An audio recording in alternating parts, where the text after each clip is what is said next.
What's up, everybody? This is Gabriel Newberry, and I am here for another episode of Local Keys and Contracts. Thank you guys so much for joining. And today we have Calum. He is a real estate connoisseur. He has his own rental portfolio. At the same time, too, he's a crazy traveler. I mean, he's been to so many different countries. And by the way, he also has his real estate license, and he's only 19 years old, guys. We're going to be breaking all of it down. I can't wait to go into it. Calum, thank you so much for being on the show, man. Yeah, of course. Thanks so much for having me. Yeah, I'm excited to dig into it. I'm excited too, man. So tell me, okay, how do you end up amassing a portfolio of how many? 13? I'm around 10 doors right now. 10 doors. Yeah. That's wild, brother. Okay, so 10 doors. So how do you end up amassing a portfolio of 10 doors? Yeah, I mean, it all started when I was super young. I was, when COVID hit, like right during COVID, I was like 14 to 15. And I was pretty much digging into every side hustle I possibly could. I tried anything you could think of. And a lot of them, kind of fizzled out here. Some of them worked a bit. But then I stumbled across real estate. I'm like, what is this? So I dug in, did research, and I talked to probably 6 different realtors in different markets before I was like, okay, yeah, Cleveland, there's something special about it where it's undervalued, but it's not a place that I wouldn't want to live in. Because that was the number one thing for me, is if I'm going to start somewhere, I'm going to go all in.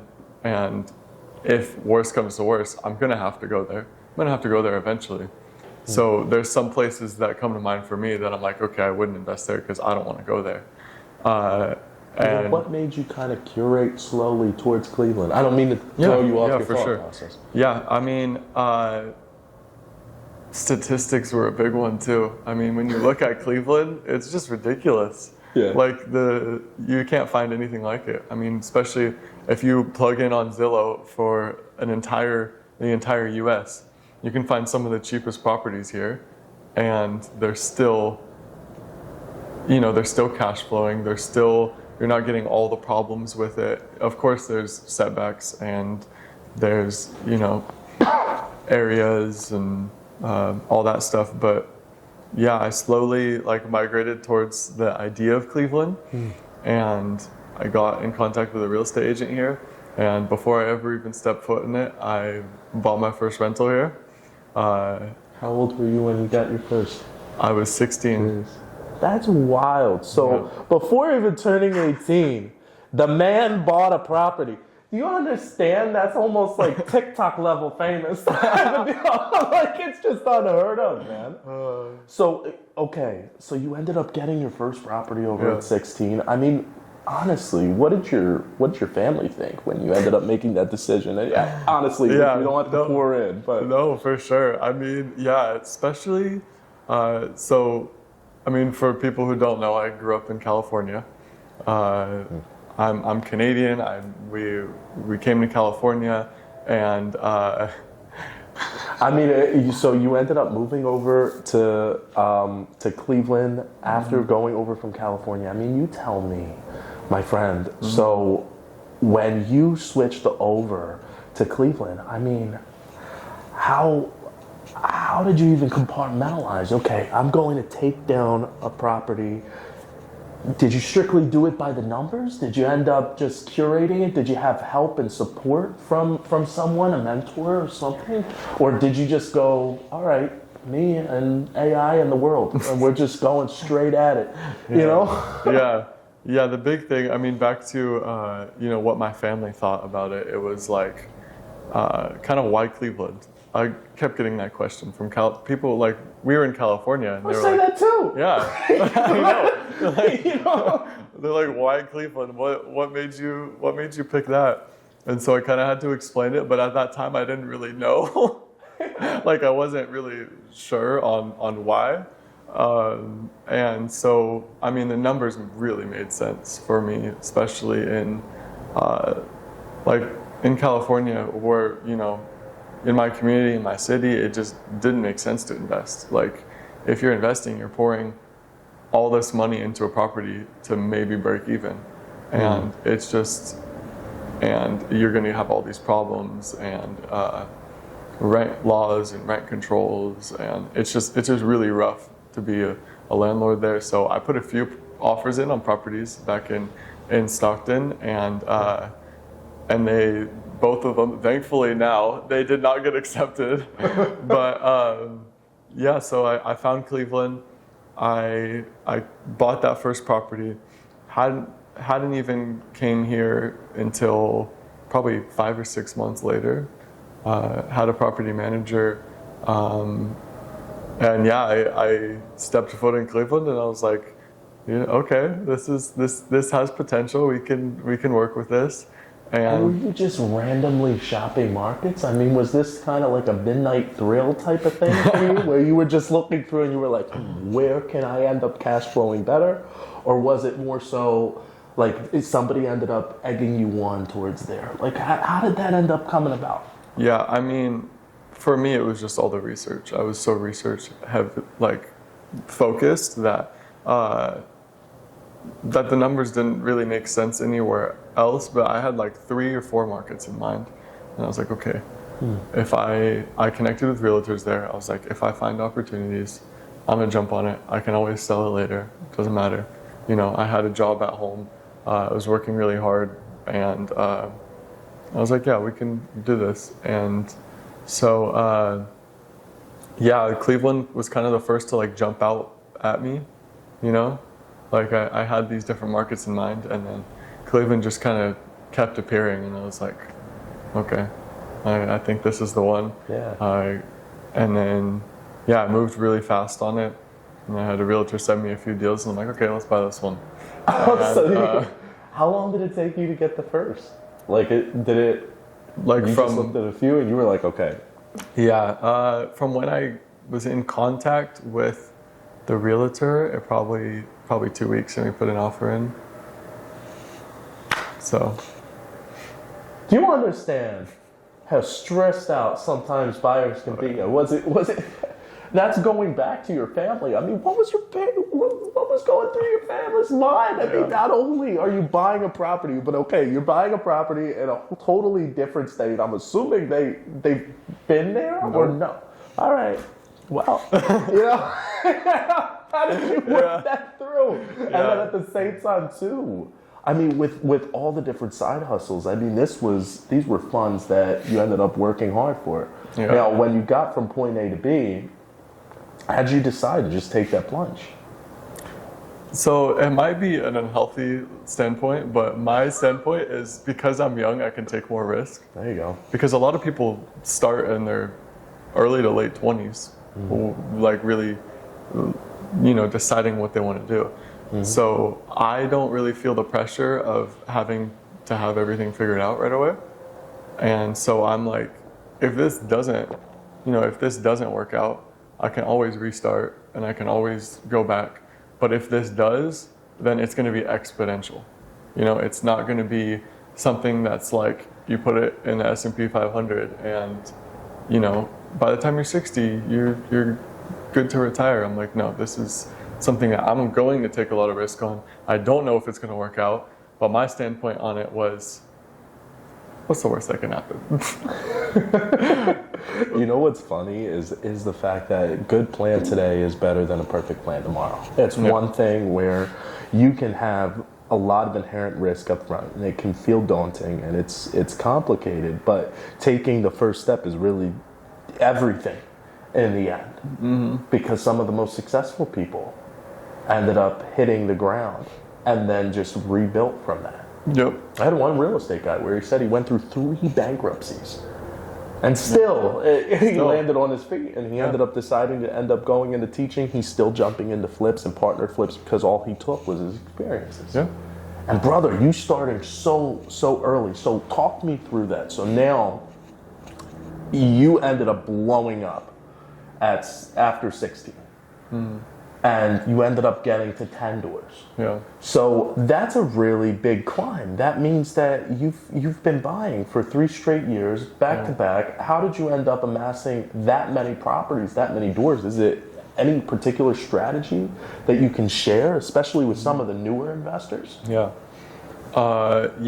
My second property was a really cheap place that had a tenant in it. Traditional. I mean, I put like $8,000 down on it, and Wow. it cash flows like crazy, and the tenant's been in there for the whole time. And Do you mind if I ask how much are you getting in rent? yeah, that one I'm only getting $850, but mortgage payment is like $4 something. That's not bad. It's just, it sits there, you know. It's definitely my cheapest one, but I love it. I'm like, you know, it's awesome. But yeah, I kind of moved after those two. I kind of moved into a different strategy of sort of like a burr, with another one in Cleveland that I bought. I bought hard money on because they're like, I found a really good deal. Someone wanted to sell, and I got them at a good price. But traditional lenders were like, that's not right. There's got to be something wrong with the place. So they wouldn't qualify me. They're also looking at a 17-year-old. So there's definitely a lot more underwriting that goes into it, and a lot more when I don't even have a credit score yet. You know, people have to determine if this guy's creditworthy, but the's no credit score. So I'm surprised you got through the hurdles with that, man. Oh, it was hard, man. It was so hard. But yeah, so that one I moved into with a standpoint on, okay, I'm gonna, you know, put a little work into it and I'll refinance it later. So the same thing, I put like, I think I was all in that like 10,000, and I was over leveraged because I initially had like stocks, and so I had a stock portfolio. So I took margin out against the stock portfolio to put down on the house. So technically, I was way over leveraged. Like if you get a realtor on the phone, if you get a mentor, they're like, you don't do that. They're like, you know, if something goes wrong with this place, you're done. But again, I was young. I was like, whatever. I was like, whatever. You had the California vibe too. You're just like, you know, go with the flow. Well, that's phenomenal, man. So one of the biggest things, okay, so you went straight in. It seems like you went with absolutely no qualms, and you came out the other side. Yeah. With that, I'm sure you have war stories. Oh man. Oh yeah. Yeah. So talk to me a little bit. So we're gonna get into fun in a minute, but what are some of the learning lessons throughout a lot of this, especially over the past 4 years of your investment journey? I mean, what were some of the pitfalls that you found? Because yes, you ended up taking that leap and you ended up taking that stride and you ended up deciding to go for it. But one of the biggest things, I'm sure, you ended up taking your licks. You always do. Yeah. So what were some of those big pitfalls, and do you mind just kind of going into some of the lessons you learned along the way? For sure. I mean, the biggest challenge to get over was, of course, my age. I mean, no one took me seriously. They're like, who is this kid? You like, especially not having a reputation in Cleveland, really made it easy for people to, one, take advantage of me, and two, you know, just not take me seriously in general. So, I mean, initially finding good people here was so hard for me. Like finding contractors, property managers. I've had property managers full on steal my money because they didn't have, like, because I was underage, their contract is not legally valid, and so they did all that stuff, stole the security deposits, you know, wouldn't do all that. I mean, contractors have way overcharged me when I needed something done immediately, and they were the only one I could call, and they knew that. So they've overcharged me. I mean, the biggest thing was the people part of it. Is like I paid a lot for the people that I have now.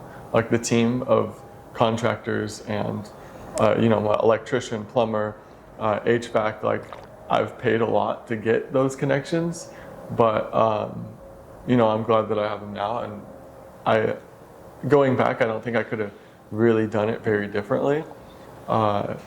Just because, I mean, it was hard to break into. I mean, it's hard to break into a new market anywhere. It is. Especially when you don't know the areas, you don't know people. But I mean, it just emphasizes connections. Like when you find a good company or you find a good realtor or property manager, it really emphasizes that because, you know, one person can connect you with a whole system of people that really can help you excel and help you, one, save money, and two, succeed, because especially when you're starting out, that's one of the hardest things to come up with is money. You know, people are scrambling for, oh, can I get, you know, 90% of it financed, or can I get 100% of it financed? Like, well, no, this is still your first deal. You're young. You don't have a reputation with us. So yeah, I really think the people part of it was the biggest kind of, I wouldn't say big pitfall in general, but it was hard. Very hard. And then with that, it's funny that you say that, because that is one of the biggest reasons why I think,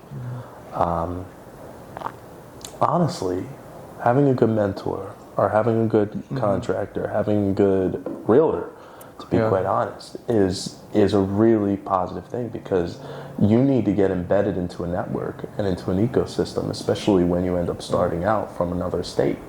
Yeah. Because when you jump over from another state, you just immediately have to fine-tune your team, because your network becomes your net worth very quickly, especially within this entire industry. And within this industry, you know as well as I do, there are a lot of sharks. You've experienced it. You just expressed it.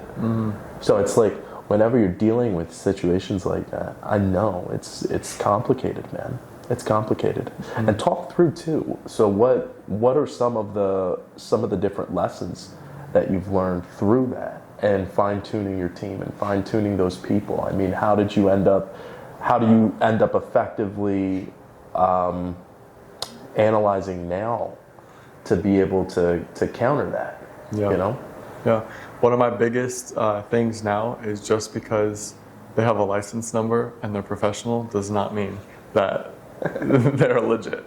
Just because they have an LLC, you're like, oh yeah. Yeah, just because they're set up right does not mean that they're reputable or, you know, anything like that. Because I really experienced that. I was like, oh, well, you know, licensed contractor, you know, licensed realtor, property manager, like, they got to be legit. They're behind a good company. You know, they have that company name with them, and it's got to be good. And that's the biggest thing, is not vetting the people is definitely one lesson that I know now. And, you know, it's hard to vet people, because especially professionals, when you call them and they're like, what can I do for you? And you're like, well, and then you're naming out like all these things, asking them questions. They're like, who do you think you are? You know, like, there's a lot of people, like sharks, with a bit of an ego sometimes. Oh, yeah. And and when you start asking them questions to try to see if they're reputable, I mean, it just shows their character. Absolutely. Yeah. Absolutely. And that's another thing too, where ego, especially for this business, can be complicated, because you know, when you're starting out, you just have so many questions. You're trying to figure it all out. You're trying to break it all down. You're trying not to also, you know, seem like you're naive, but you're also trying to get any sense of perspective. So whenever you're doing that, it's hard, and you're vulnerable. And unfortunately, sometimes people prey on that vulnerability. But sometimes you also find people that will last a lifetime. Yeah. And I can't tell you how many times people have saved me from bad deals, how many times people have helped, and genuinely they became my network. And that's the same thing to the agent part, where it's like, then you share that with people that are coming in, because when they show you that vulnerability, you're like, okay, this is my network. Maybe it's not for you personality wise, but you have the option. You don't have to worry. Same for you. Like now, quick plug, he's an agent now too. So now, my friend, I mean, you're able to curate. You have, you took your licks, and now you've come out the other side. Yeah. What's one of the major things now as an agent, the agent component? Now you can offer that. Yeah. What are some of the biggest things that you would say to new investors that are coming in and coming from out of state, maybe from California? You know. Yeah. I mean, the biggest thing is, you know, at least for me, I have all of my contacts, my experience with them, and you know, everything I've done. I'm a spreadsheets guy, so I have everything in spreadsheets. I was like, yeah, I have everything in spreadsheets, and but yeah, when a new investor comes in, I definitely want them to know that number one, there's risk, and they have to be willing to take that risk, because a lot of people, especially if you know them and they try to invest, and if they invest wrong or they choose to do something that's you know, not going to work, then you want them to know that there is risk to it, because not everyone succeeds in real estate. Actually, it's a high percentage of people that don't, unfortunately, because it kind of weeds out the you know, the people that aren't willing to take the risk. It's pretty risky at the start, but yeah, number one, I mean, know the risk. Number two, know the reward, because there's got to be something you're striving towards. There's got to be, for me, there's got to be a pull to work as hard as I do. There's got to be a pull to be like, okay, well, one day I'm going to be there. One day I'm going to be able to do that. And that's what I'm working towards.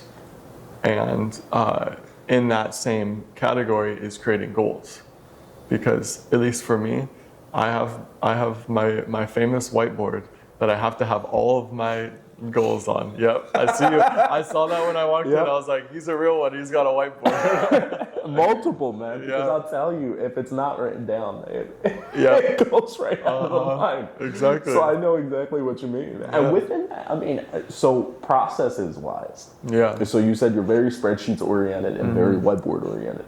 So still a lot of old school analog with a little mixed in technology. So what do you end up doing when you're breaking down the deal? Is it more so you run it through your spreadsheets, you run it through your systems?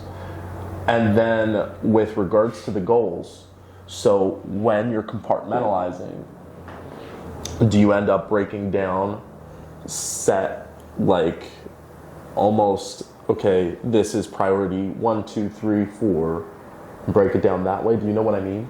Like per deal, like deal 1, 2, 3, 4? Is that what you're saying? No, but more so like when you have a deal in front of you, and you're analyzing through your spreadsheets, then do you end up within your goals?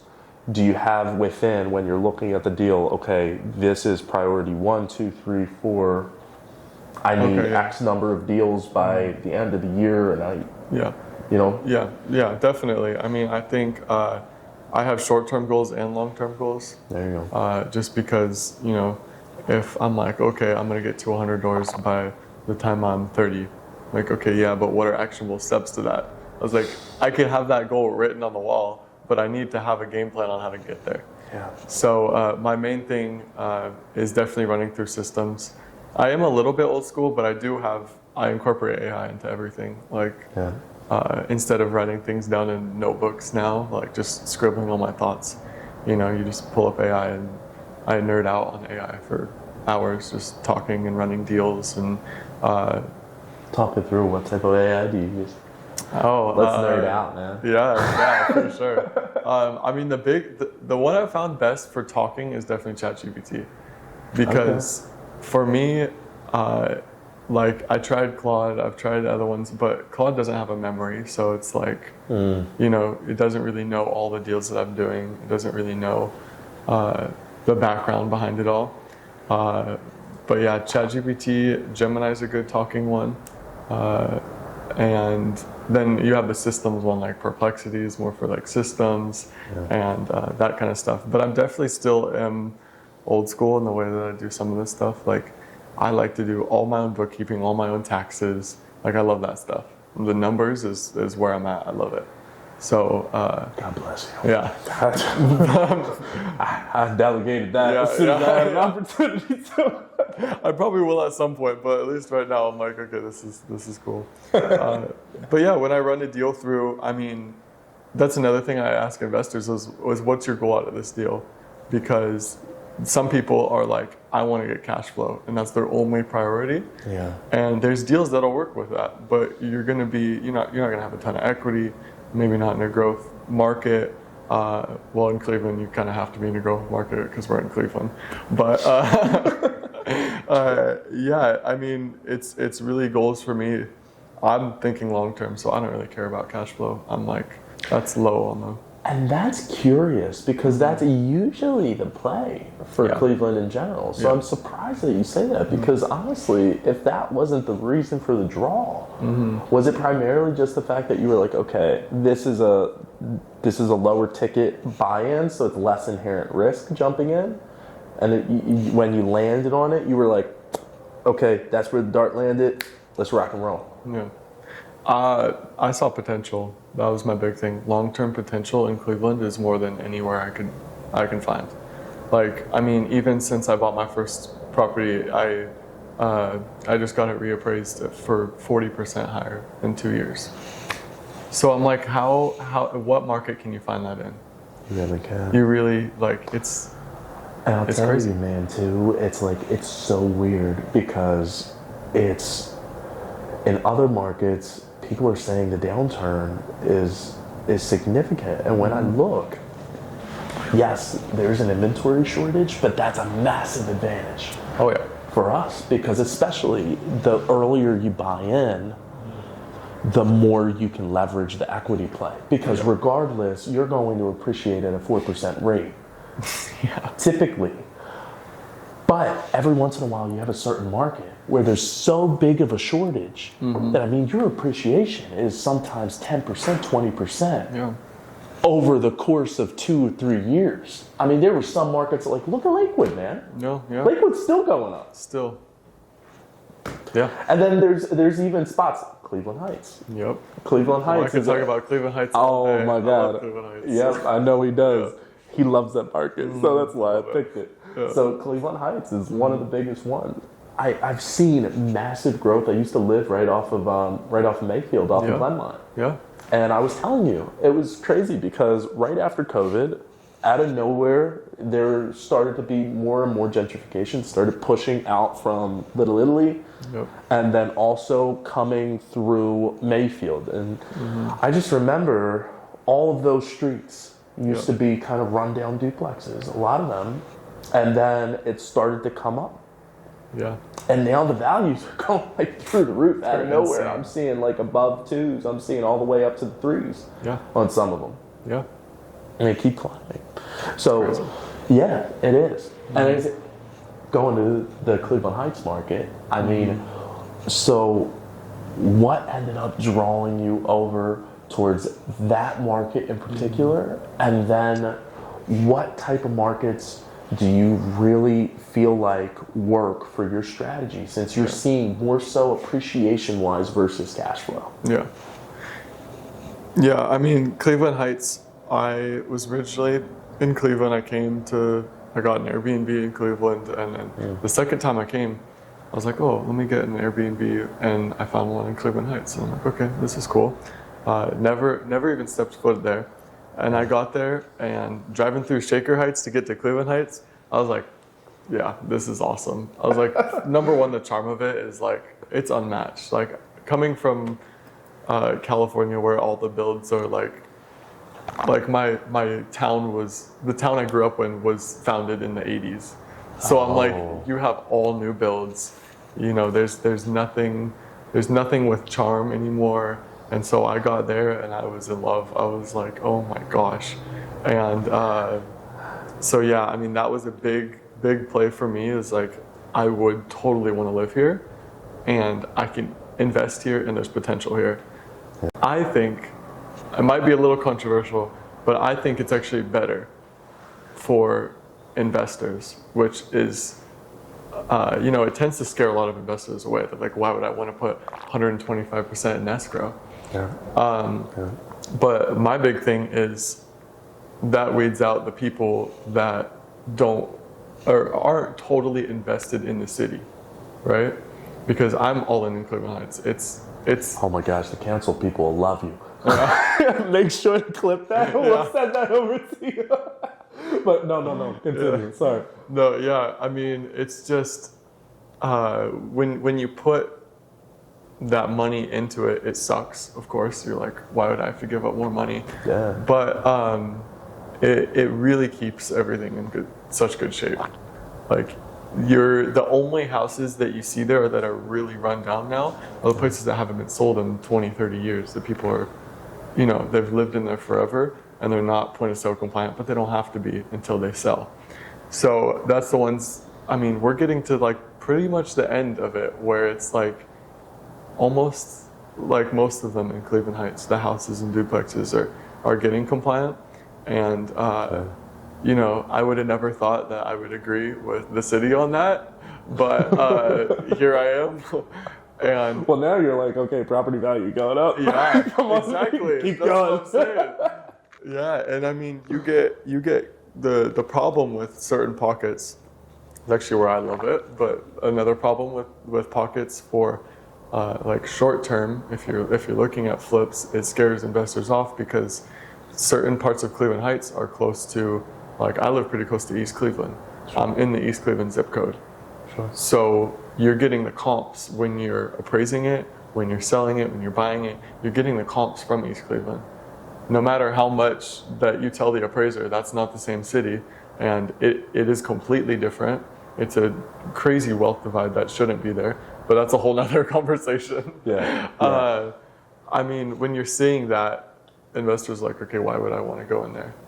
It's like, well, you got to think long term to be in that market and this city, because it's not going to be a year or two, and East Cleveland's going to be all done, and everything's going to shoot up in value by 300% because now you're everything's renovated. But when you really dig into it, I mean, 5 or 10 years, you're going to see. I mean, I'm a firm believer. I can't guarantee it, but I can almost be certain that the property values are just going to go insane, because, like you said, near Severance, near like Cedar Lee, like you're seeing like 3 bedrooms sell for like 200s. I'm like, how? Because you drive 5 minutes down and you can get a 3 bedroom like in good shape for like 100 to 120. Yeah. And I'm like, that's a big gap. When you're in the same city, you're pretty much on the same, like the streets aren't that different. You just have to be neighboring somewhere that's. Well, that's the wild situation with Cleveland that interests people, and also is a danger zone, because it's just that fluctuation within the amounts, especially for flippers. Oh yeah. You know what I mean? Because it's like they just see dollar signs when they see a property for like 100 or so, and even when you end up going under 100 in certain certain places.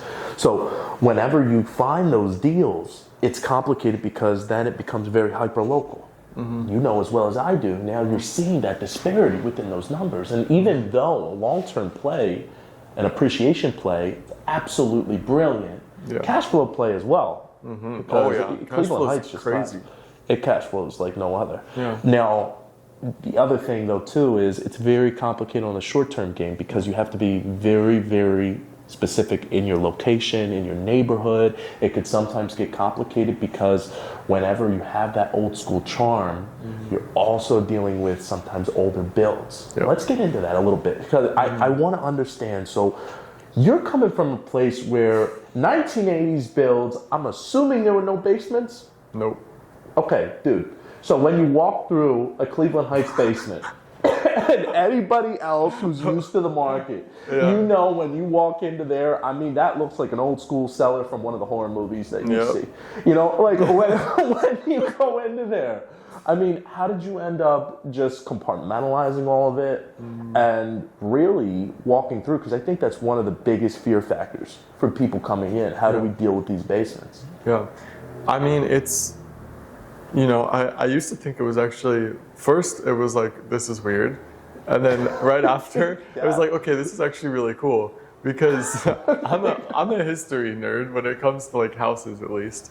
And so I was walking like Shaker Heights houses, and they have like the printed out boiler instructions still there from like the 20s. I'm like, this is so cool. But yeah, I mean, it's definitely something to navigate when, especially, you know, being able to see like if you have water intrusion or, you know, bowing and how to fix that. Like initially. Can you speak a little bit on that with regards to bowing, water intrusion? Yeah. I mean, water intrusion, usually you get a little bit from the bottom, you know, like some moisture, but I mean, it's different than, you know, if you route your gutters wrong, then you're getting water in your basement, and then that's chipping away at, you know, if you have a cinder block basement that's coming through there, chipping away at that, because those are old, they can't withstand water flow. Like there's a lot of things that can go wrong within that. And then, I mean, you also have, you know, deterioration. If there's like some old mortar, the mortar could just decide to give out, or it could be, you know, if there's wind coming through. Like I've had in my basement, in the place I live in now, is like, I didn't realize it, but I was like, it's so cold down here. And I turned around and you could just see straight outside. And I was like, there's not even a door on my basement. And I was like, this is great. So, yeah, I mean, dealing with stuff like that was definitely like really weird to me. And especially when you're digging into even more like the cast iron pipes and, you know, freezing pipes. This is crazy, but I had never seen it snow until I was 17. Because I'm from California. I was like, I never even knew, I didn't even begin to know how hard the winter is on properties. Like, it's crazy. It's really crazy. So yeah, it was definitely interesting to navigate coming into a whole different world pretty much. I was like, what is this? So yeah, but navigating basements are actually really cool because they really, they're kind of like I mean, it's essentially the foundation of the house, right? So if it's in good shape, then, you know, you're good. Not totally good, but it's a good tell on how the house is, like in condition wise, right? I mean, if you go down there and you can tell people try to cover stuff up sometimes, or how can you tell? Well, it depends. Some people can do a good job at it, but most of the time, especially when people try to see a little bit of parging and stuff like that, they're like, "Oh, we painted it. You know, it looks good." When water's actively coming through, and then they paint it, and then the bubbles start happening. That's like, come on, guys. Yep. Yeah, they're like, well, let's address the issue first, and then paint over it. So, yeah, you could definitely tell that way. Or it's important to know, like, sometimes they have jacks, like for the foundation, for some of the joists, and you know, you kind of should dig into like why is that there, what happened here, you know, because I had a house over in Cleveland Heights that I tore the floor up to put new flooring down, and the subfloor was just gone where the fridge was. And it was like completely rotted out. You stepped on it and it like went down. So then I cut the subfloor out. Then the joist was moldy and like cracked straight in the middle.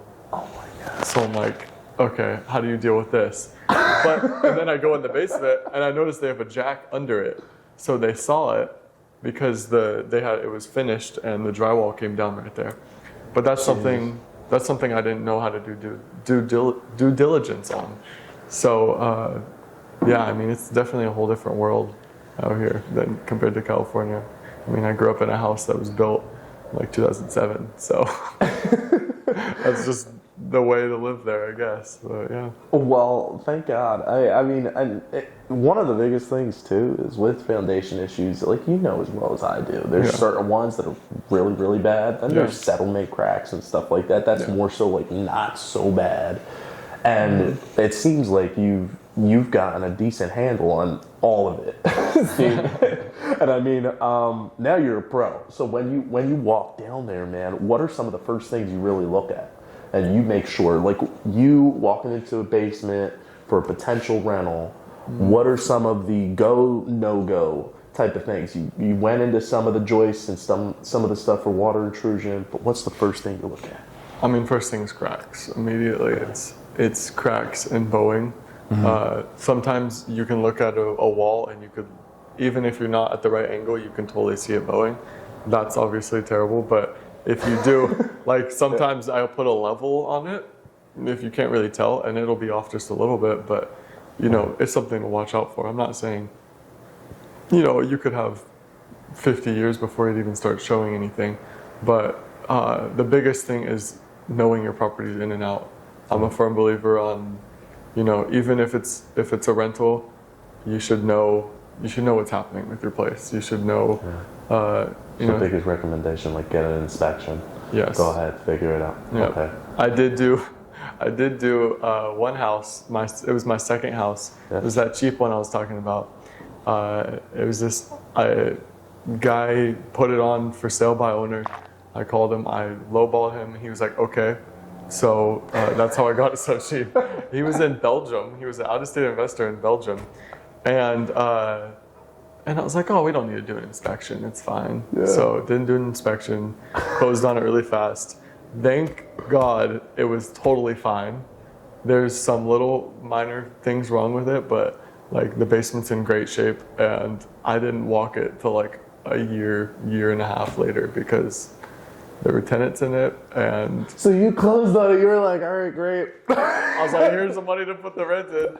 Do not recommend that. Check it off the list. No, but yeah, definitely do not recommend that.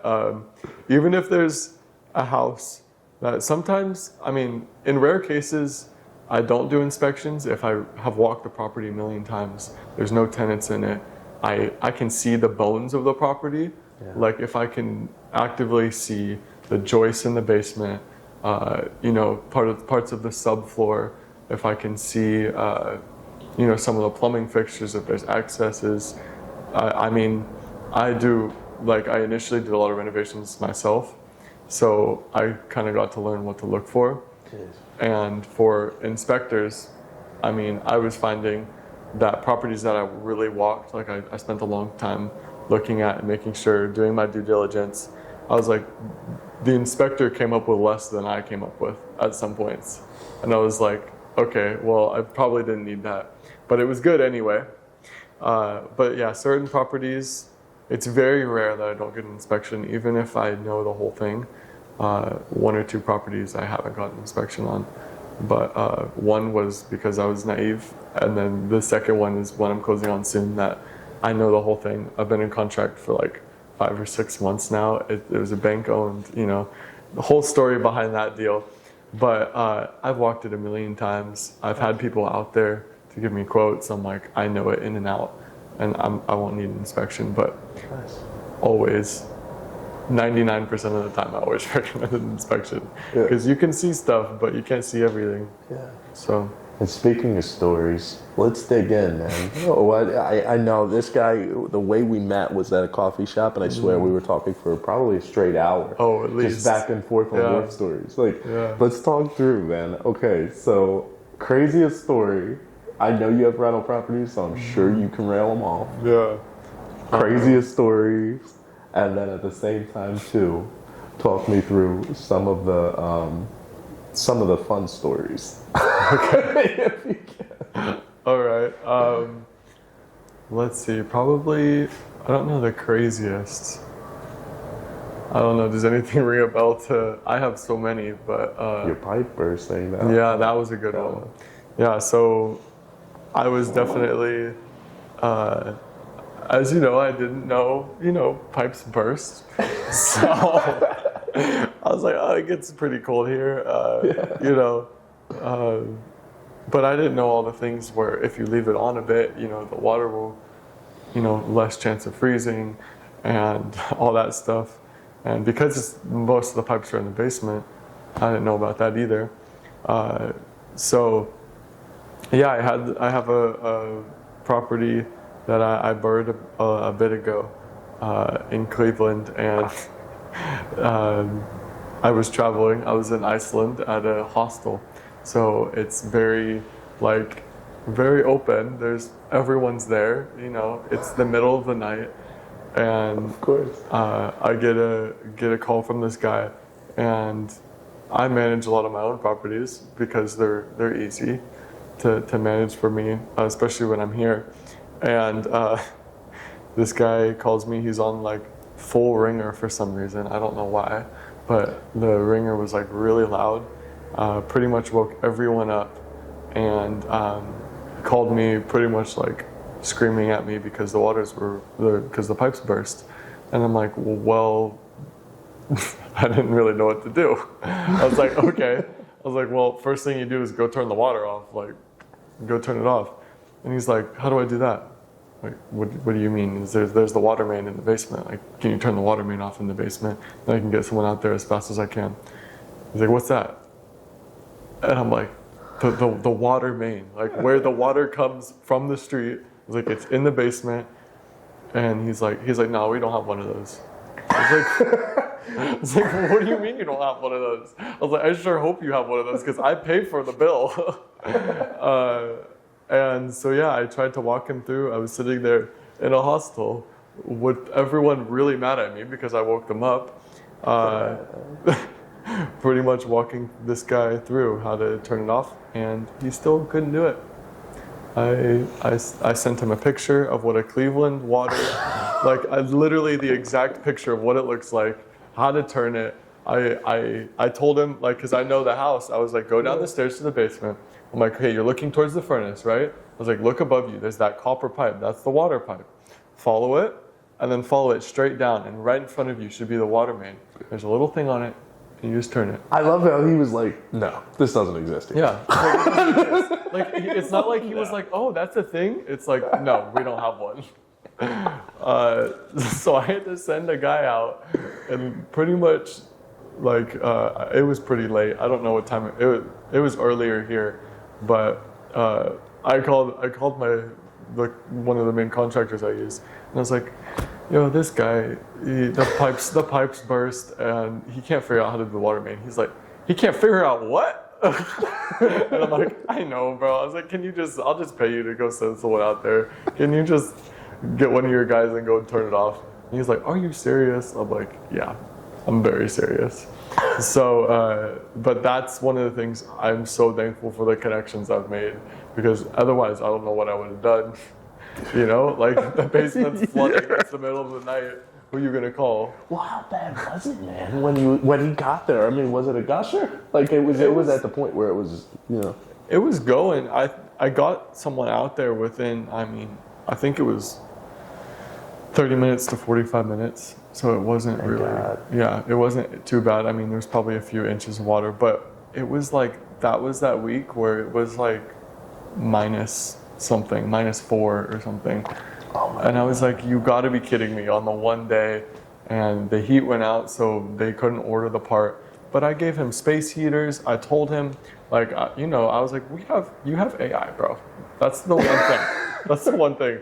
I'm like, tenants, when they sign the lease, I need to do a thing, here's a subscription to ChatGPT, ask it questions, please.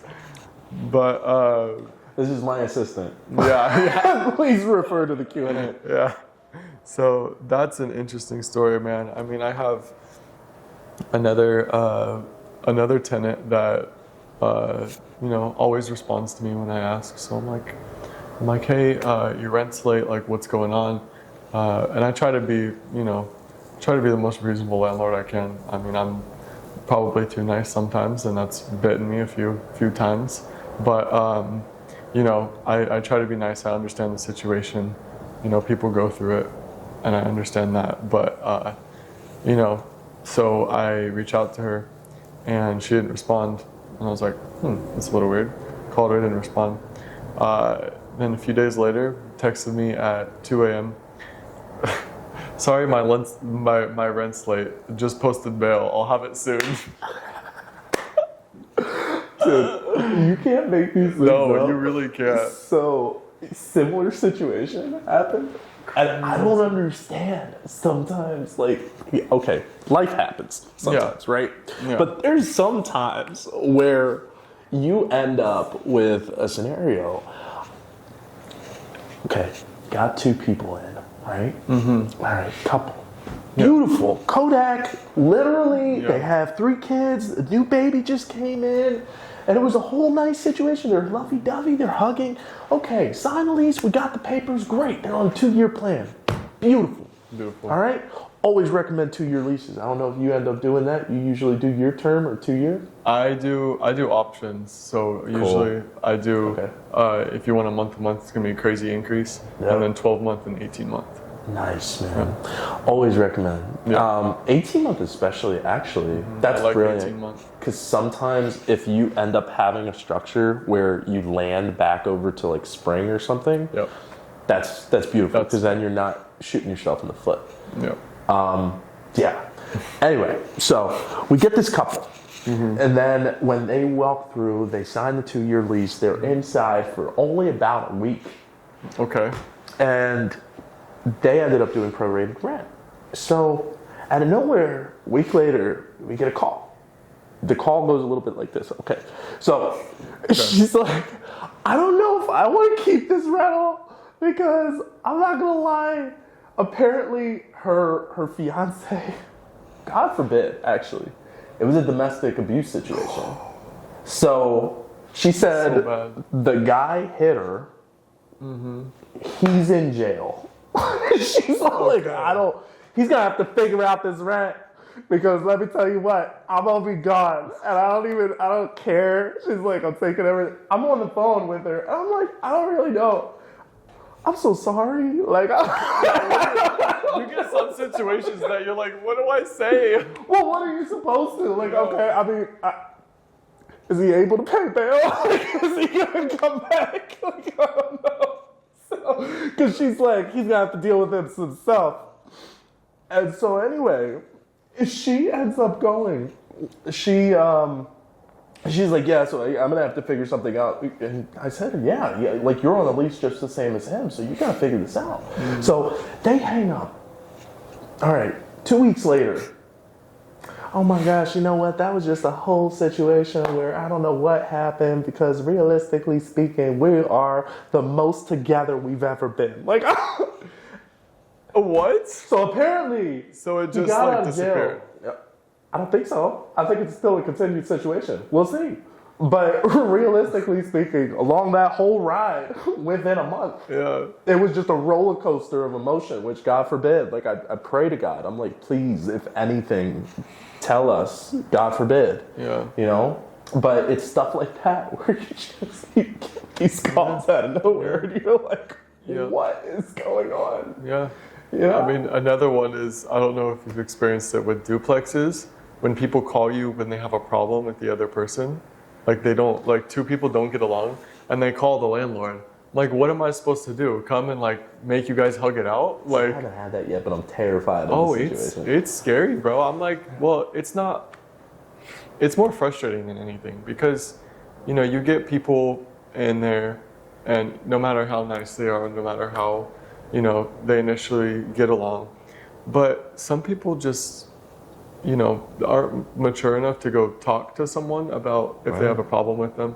They want to call someone, and I get it sometimes, but I'm like, at some point, if you have a problem with someone, we have to have healthy communication here. You got to go talk to them. I'm like, I'm not going to be your therapist, you know?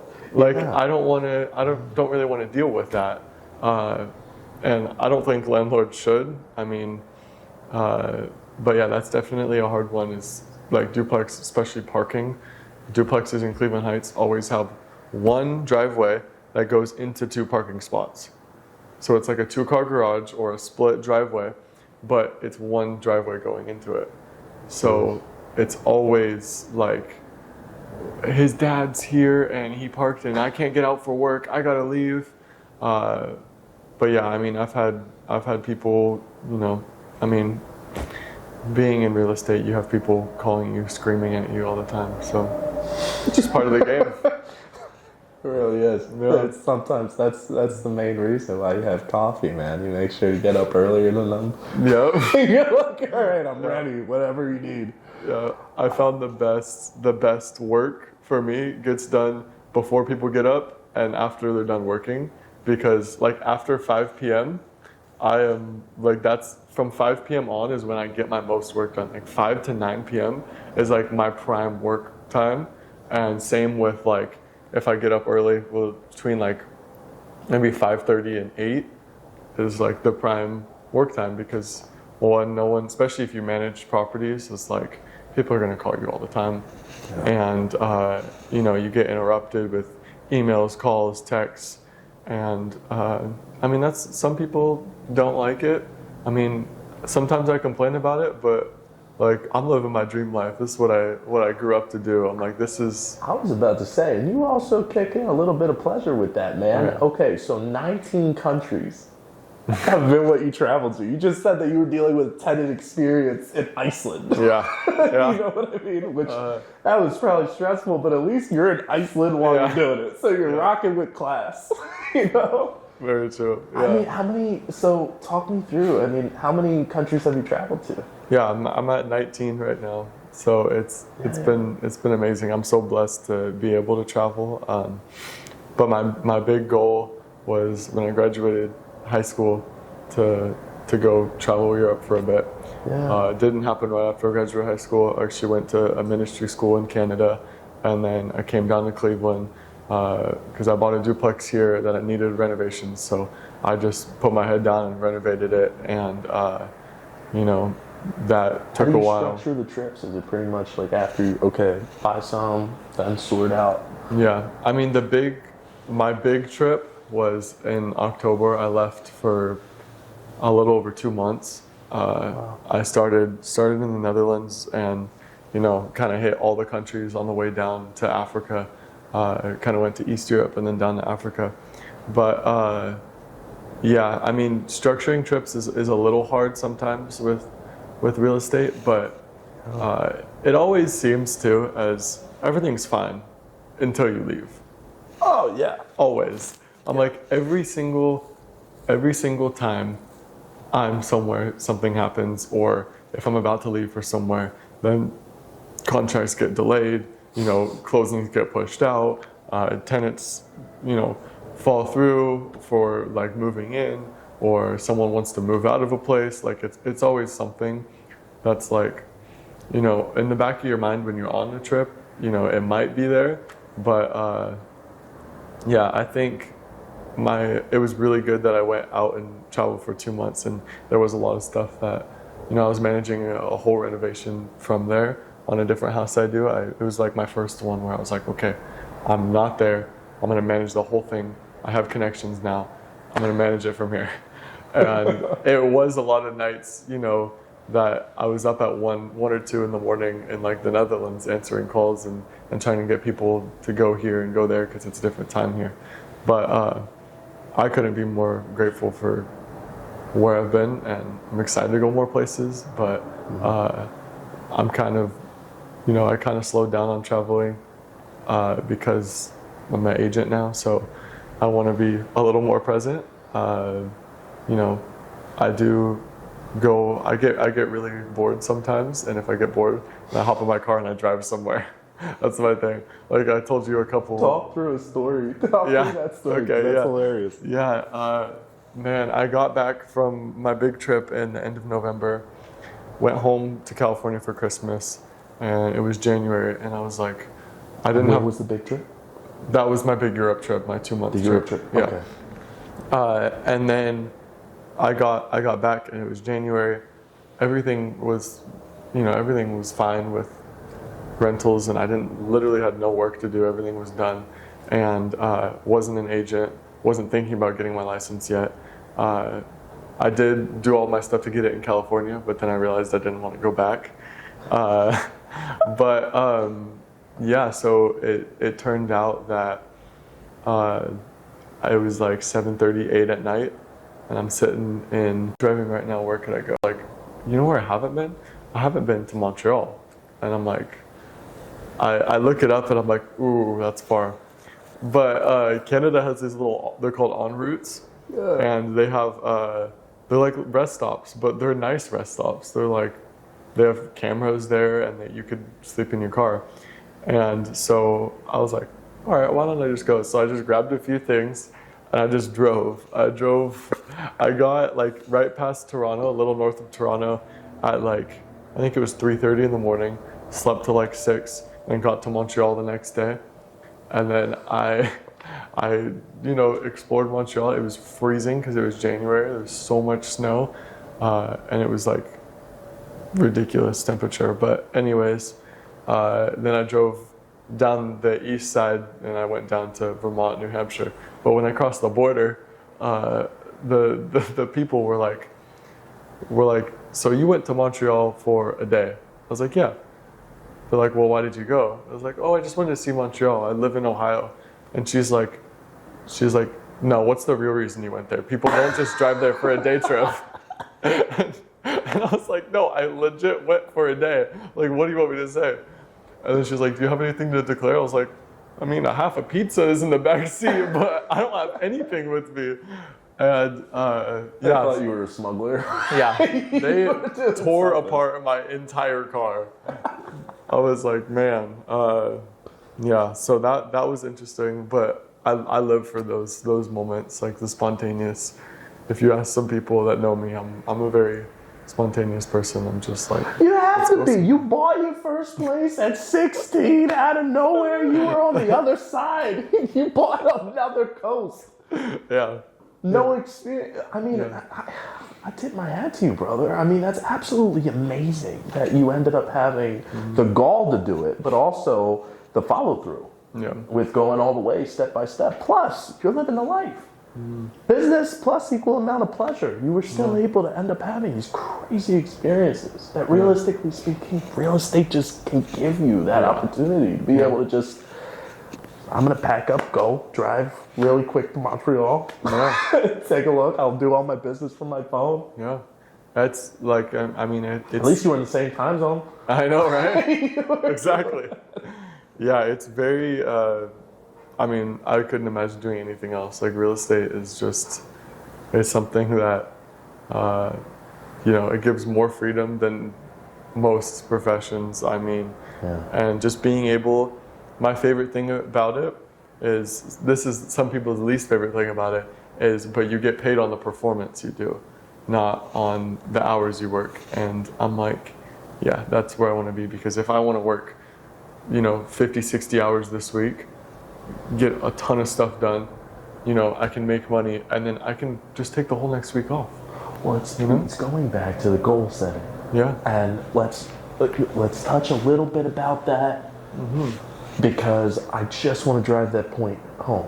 Because I'm very familiar with that system, because I use that approach too. So with regards to goal setting, do you do it on a daily basis? Because you mentioned short terms and long terms. However, do you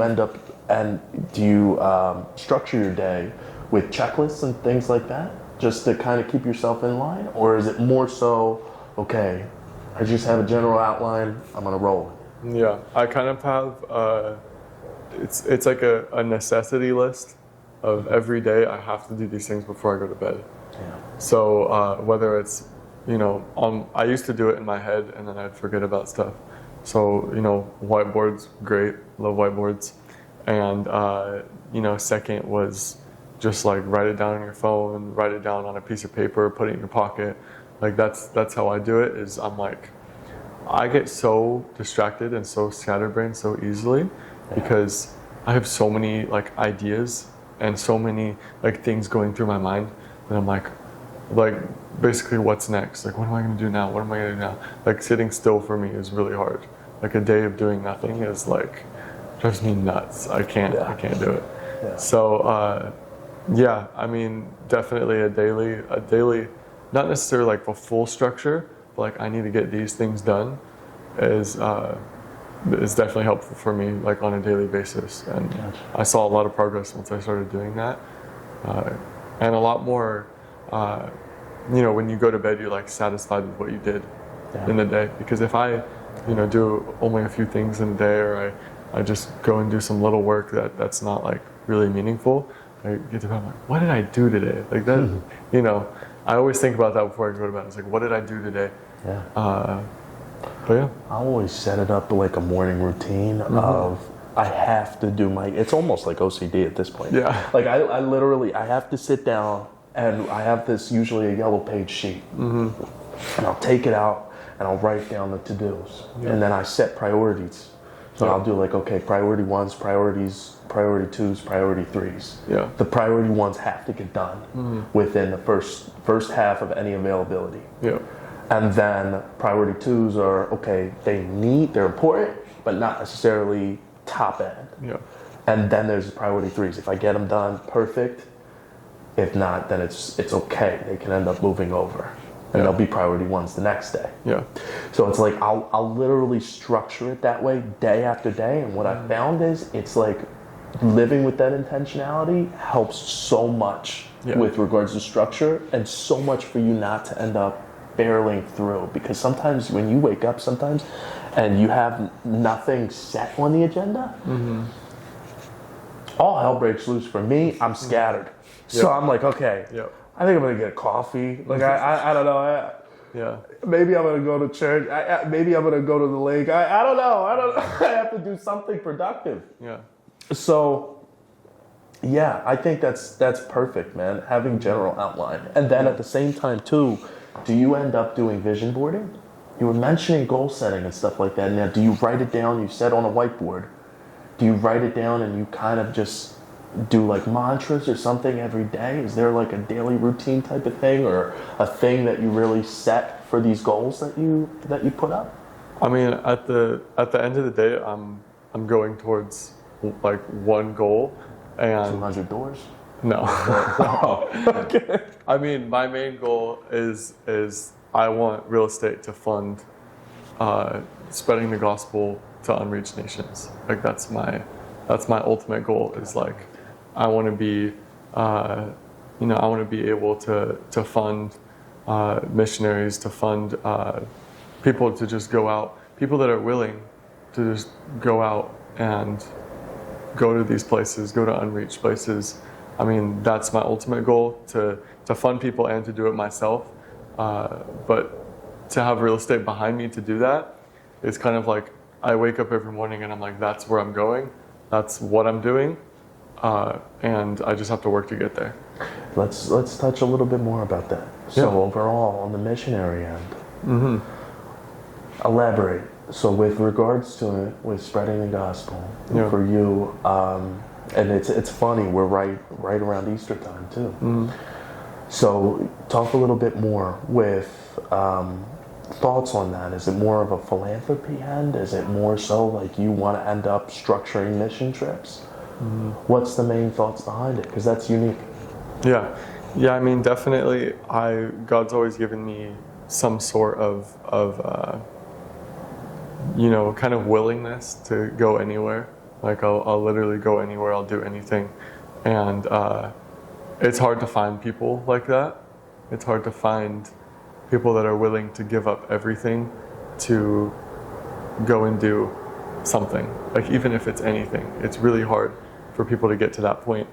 And I mean, I just have seen the firsthand effects of like bringing the gospel to people who've never heard it before is like one of the, it's like we live for that. Like that's, I mean, I don't know how familiar you are with the Bible, but that's what God's mission for us is to make disciples, to go to the nations and make disciples. And it's not, I don't want to have, 1,000 doors and be this rich guy in a mansion with his 10 cars. Like that's not my goal. It would be nice to have a big house somewhere. No, it doesn't have to be extravagant, but I want to live a comfortable life. But the ultimate goal is that, and that's, I mean, it's all we live for. And if we, if God's given me the ability to put my skills into practice, and He's given me that drive to put me, in front of people to share the gospel with, but just to fund those people. Like I've had mentors in mission fields say, like, basically say, like, oh, you own a place, you're trying to do it through real estate. They're like, just sell everything and go. Like, God's got you. I'm like, but who's going to be behind those people? Like, if God's given me the talents and the drive to do it and to be able to make money, I'm like, I can pour that back into the kingdom work, and yeah. So I mean, that's my ultimate goal. God be with you. I mean, one of the biggest things overall is you never know. Everybody's journey is completely different. Yeah. And the reality is yours is really unique, and you're taking root now. I mean, striving for something like that is really admirable. And overall too, I think being able to convey that even on the agency side, yeah, is going to be huge. Yeah. Because over time you're going to be able to slowly nurture, who knows, maybe an entire community, and help them with getting finding financial freedom. Yeah. Which overall, that's still a beautiful thing in and of itself. Oh yeah.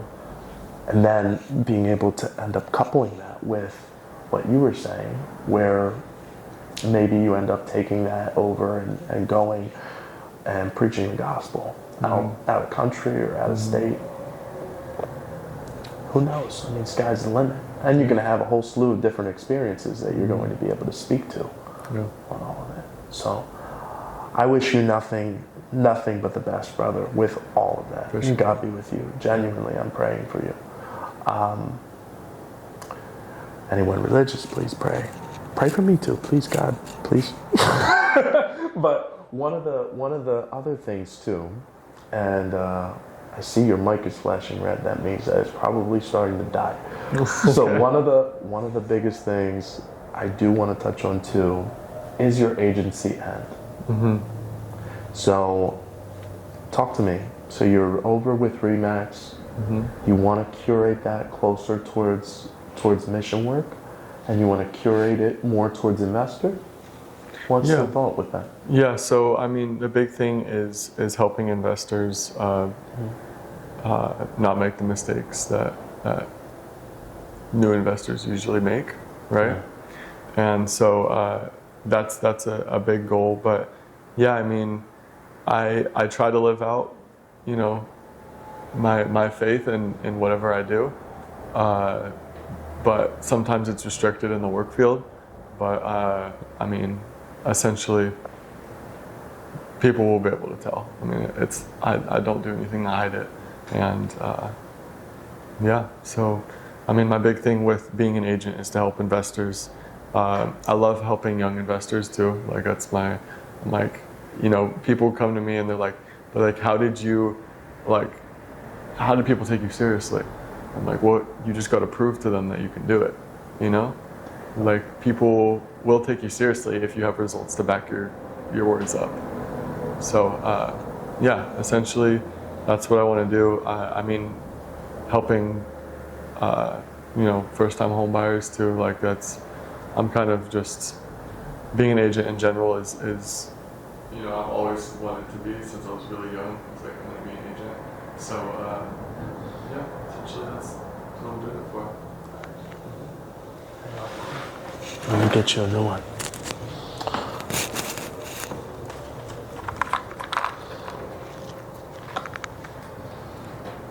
We're off the cuff right We're now. We're at 1:15, just so you guys know. Okay. Oh, good. Sweet. There you go. We're probably already looped in. That was perfect. Okay. Is mine still on?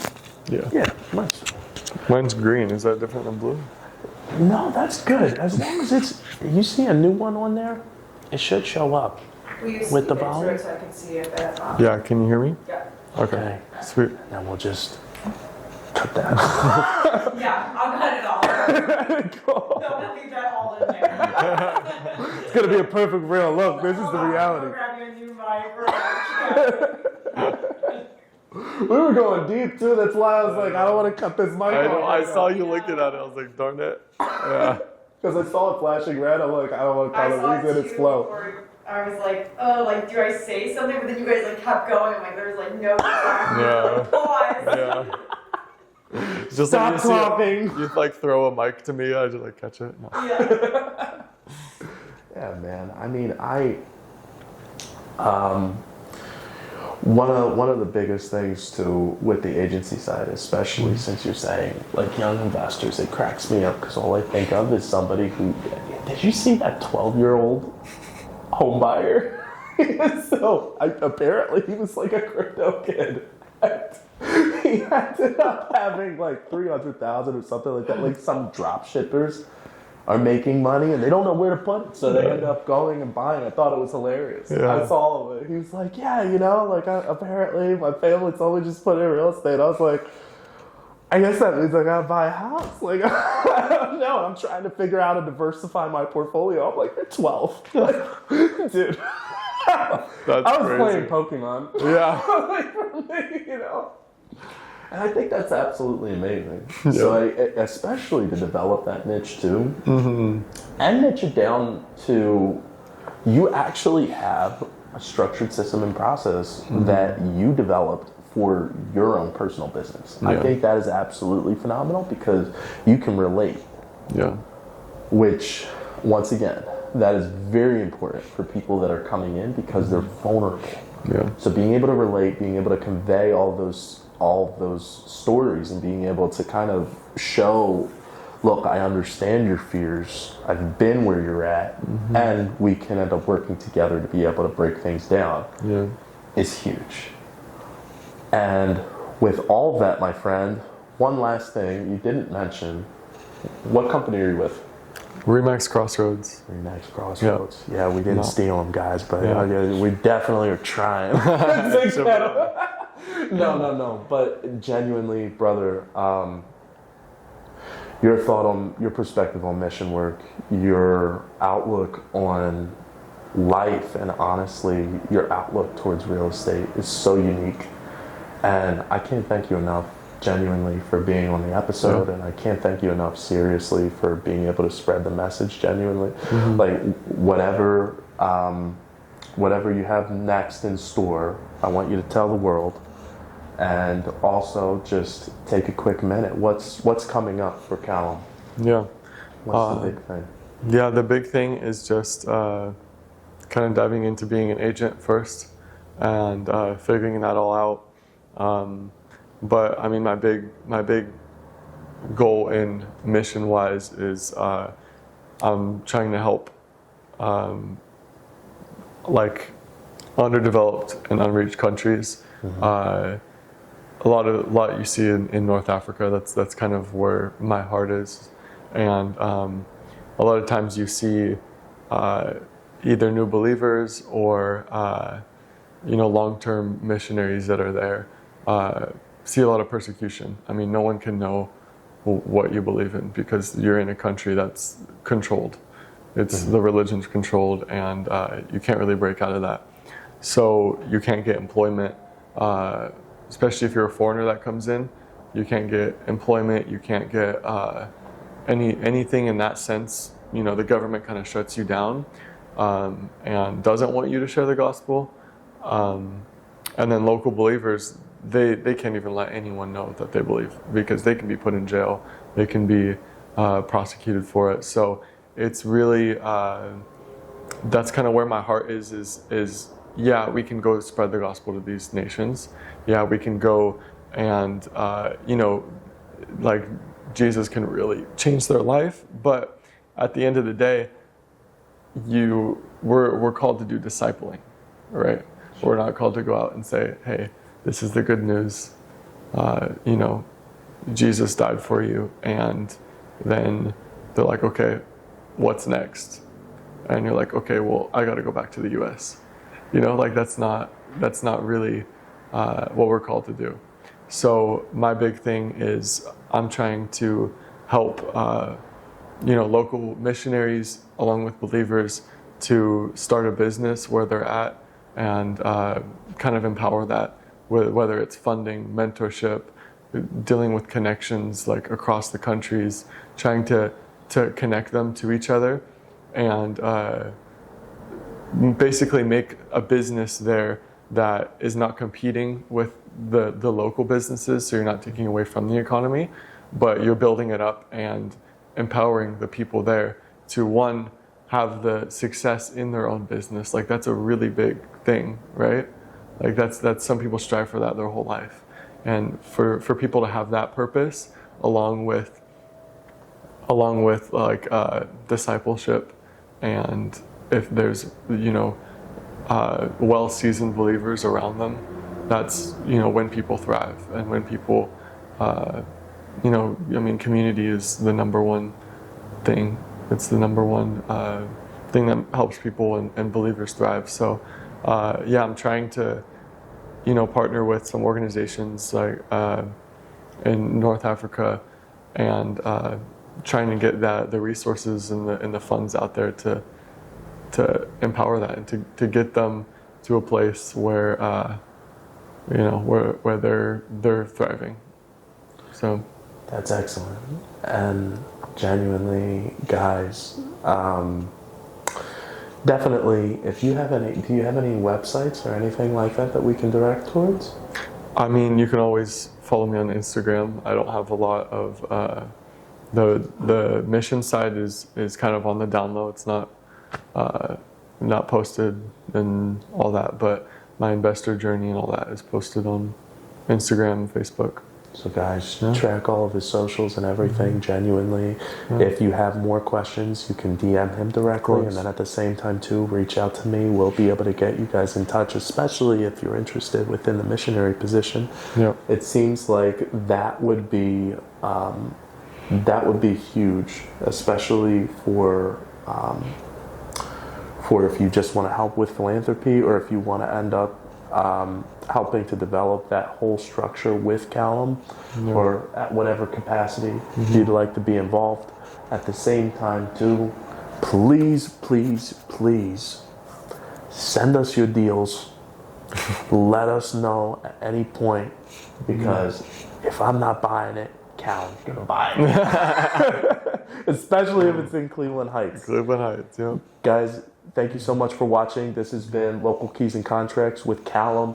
Definitely track his journey. Calum, thank you so much for being on, brother. Of course. I really appreciate you having me, and it was a great time. God be with you, man. Yeah. Awesome. Thank you so much.